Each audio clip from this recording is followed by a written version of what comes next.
ప్రభునందు అత్యంత ప్రియులైన దేవుడు బిడ్డలందరికీ ప్రభు పేరిట వందనాలు తెలియపరుస్తున్నాను. ఈరోజు మనకు సంఘ ప్రార్థన, సంఘముగా ప్రభు యొక్క పాద సన్నిధిలో ప్రార్థించుట అనేది చాలా ప్రాముఖ్యమైన విషయం. మనము ఇతర కూడికలకు ఎన్నిటికీ అటెండ్ అయినా సంఘముగా కలిసి ప్రార్థించడం అనేది గొప్ప భాగ్యం.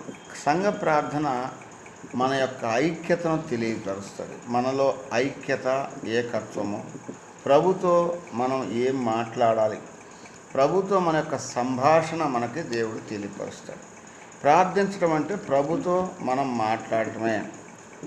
మన అవసరతలు, అక్కర్లో ప్రభుకు చెప్పుకోవటం. సరే, ఈ యొక్క సాయంకాల వేళలో మనం ప్రార్థనలో ప్రవేశించక మునుపు ఎలాంటి ప్రార్థన దేవుడు అంగీకరిస్తాడు, ఏ రీతిగా మనం ప్రార్థన చేస్తే ప్రభు మన ప్రార్థనను అంగీకరిస్తాడు. పరిశుద్ధ గ్రంథం నుంచి మరి సామెతల పుస్తకం 15వ అధ్యాయము 8వ వచనాన్ని చదువుకుందాం. సామెతల పుస్తకం 15:8. భక్తిహీనులు అర్పించు బలులు యెహోవాకు హేయములు, యథార్థవంతుల ప్రార్థన ఆయనకు ఆనందకరము. కాబట్టి మన జీవితాల్లో ప్రార్థనలో ప్రవేశించక మునుపు యథార్థత అనేది చాలా ప్రాముఖ్యమైనది. అందుకే భక్తుడైనటువంటి సొలొమోను మహారాజు ఏమంటాడంటే, యథార్థవంతుల ప్రార్థన ఆయనకు ఆనందకరము. ఏంటి యథార్థత అంటే అని మనం ఒకసారి గమనిస్తే, యథార్థవంతులు అంటే ఎవరు అని మనం ఒకసారి జ్ఞాపకం చేసుకుంటే, వారు నిజాయితీ పరులు, నీతిమంతులు అని కూడా చెప్పుకోవచ్చు. 11 సామెతల 5వ వచనంలో యథార్థవంతుల నీతి వారి మార్గమును సరళము చేయను. కనుక యథార్థత అనేది మనకు చాలా ప్రాముఖ్యమైనది.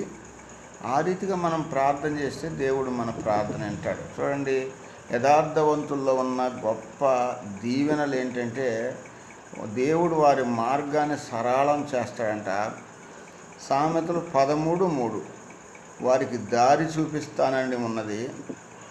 సామెతలు 15:1-2 యథార్థవంతులు గమనించినప్పుడు యెహోవా గుడారములో కీర్తన 15:1-2 యెహోవా గుడారములో నివసించే గొప్ప భాగ్యం దేవుడు యథార్థవంతులకు అనుగ్రహిస్తున్నాడు. 84వ కీర్తన 11వ వచనం, వాళ్ళు యథార్థవంతులు ఎప్పటికీ మేలులు పొందుతారు. సామెతలు 14:11 యథార్థవంతుల గుడారం వర్ధిల్లును. సామెతలు 2:21 భూమి మీద వారు నివసిస్తారు. కనుక యథార్థత అంటే సంపూర్ణత. మన ఆలోచనలు, మాటలు, పనులలో ఏ కపటము, వంకరతనం లేకుండా నిజాయితీగా జీవించటమే యథార్థత. కాబట్టి మనం యథార్థవంతులంగా ఉండి ఎవరి కొరకు ప్రార్థన చేయాలని దేవుని వాక్యం చెబుతుందంటే, 3 తిమోతి 2:1-3 మనుషులందరి కొరకు చేయాలి, రాజుల కొరకు చేయాలి, అధికారుల కొరకు చేయాలి, అనాథల కొరకు చేయాలి, మన కుటుంబం కొరకు చేయాలి, పొరుగువారి కొరకు చేయాలి, తర్వాత రోగుల కొరకు చేయాలి. ఇది మనం ఎవరి కొరకు చేయాలనేది దేవుడు మనకు స్పష్టంగా చెప్పాడు. పరిశుద్ధ గ్రంథంలో ఒక వ్యక్తి చేసిన ప్రార్థన దేవుడు ఈరోజు మన జ్ఞాపకాన్ని తీసుకొస్తున్నాడు. మత్తయి సువార్త 9:18 వచనం. ఇక్కడ ఒక వ్యక్తి ఎలా ప్రార్థన చేశాడు, ఆ ప్రార్థనకు దేవుడు ఎలా జవాబిచ్చాడు, మనం కూడా ఎలా ప్రార్థన చేస్తే దేవుడు మనకు ఎలా జవాబిస్తాడు. చూడండి, మత్తయి సువార్త 9:18 వచనం. ఆయన ఈ మాటలు వారితో చెప్పుచుండగా, ఇదిగో ఒక అధికారి. ఇక్కడ ఒక అధికారి వచ్చాడు యేసుప్రభు దగ్గరికి. అధికారి అంటే లోకంలో మంచి స్థితి గలవాడు.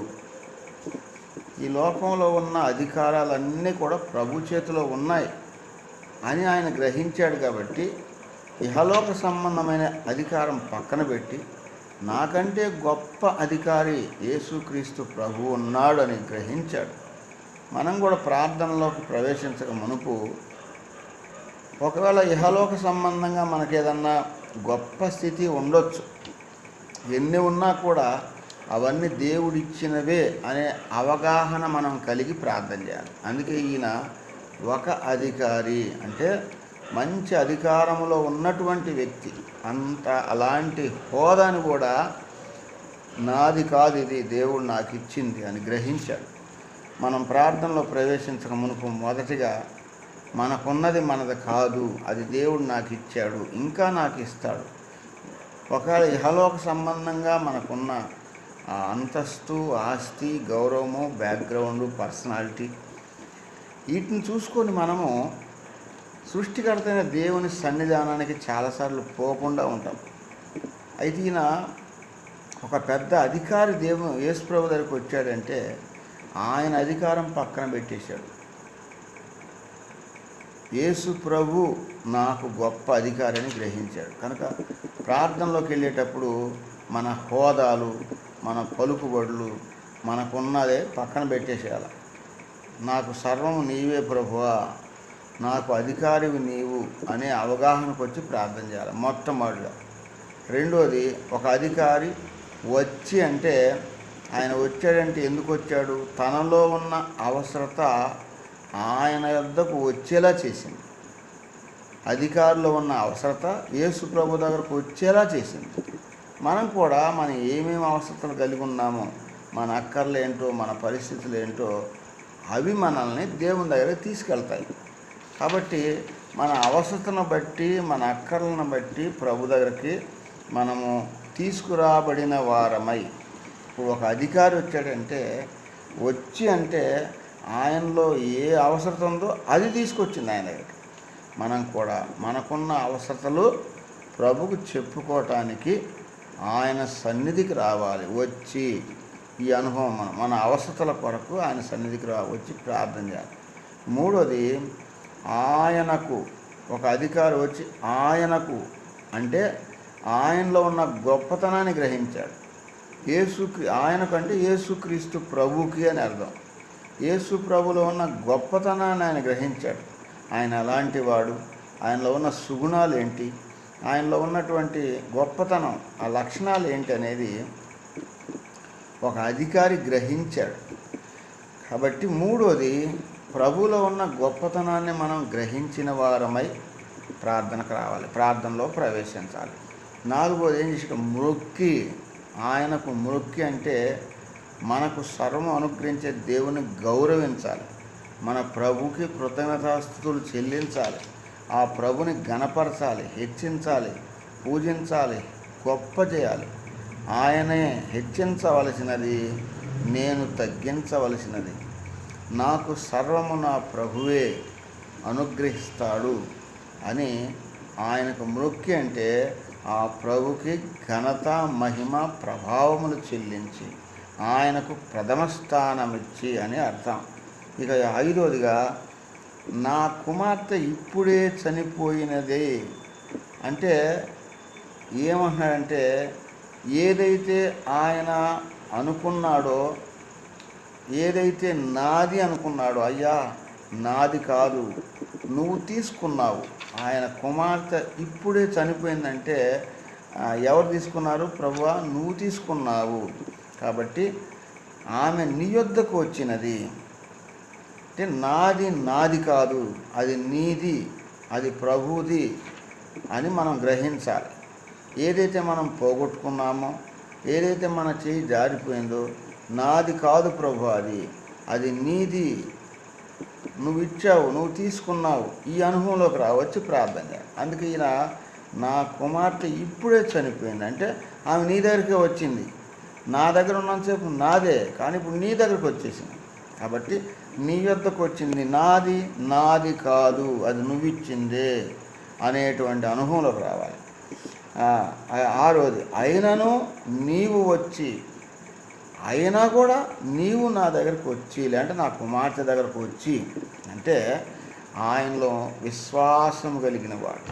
నువ్వు తీసుకున్నా కూడా దేవుడు యేసు ప్రభు నాకు ఇస్తాడు, దేవుని దగ్గర నుంచి తీసుకొని అనేటువంటి విశ్వాసం తనలో ఉంది. కాబట్టి మనము కూడా దేవుడైతే మనం పోగొట్టుకున్నామో తిరిగి దేవుడు నాకు ఇస్తాడు. అది ఏదైనా కానీ అనేటువంటి విశ్వాసం కలిగిన వారమై ప్రార్థన చేయాలి. ఏడోది, నీ చెయ్యి ఆమె మీద ఉంచుము. అంటే మరలా నాకు ఆమెను నువ్వు దయచేయి, సజీవంగా అనుగ్రహించు.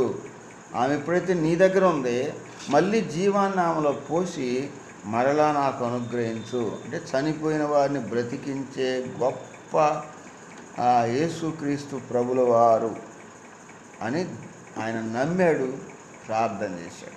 ఇది ఆయన చేసిన ప్రార్థన. కనుక 7 విధాలుగా.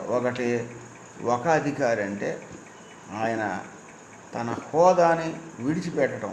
మనం కూడా మనకున్న స్థితి, మన గొప్పతనాన్ని విడిచిపెట్టి ప్రభు సన్నిధికి వచ్చి ప్రార్థన చేయాలి. రెండోది, వచ్చంటే మనలో ఏ అవసరం ఉందో అది మనం తీసుకొస్తుంది.